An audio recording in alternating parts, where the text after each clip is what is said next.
Salamlar. Bugün TikTok'ta viral olan bir salat hazırlayıram. Bir nəfərlik bir porsiyon eləyəcəm burada. Bizə lazımdır. Daha sonra qatıq.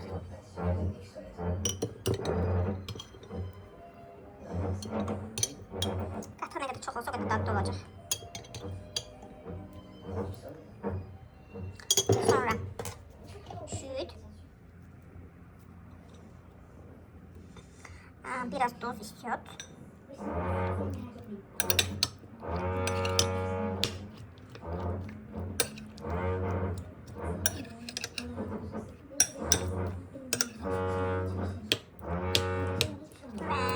Ve bu reseptin en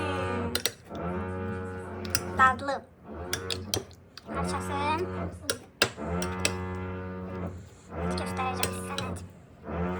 Bu resepti en dadlı eden. Bekleyin.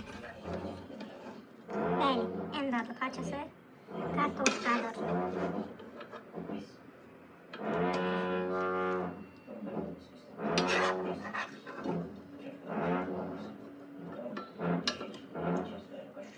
Ve bunu karıştırırıq.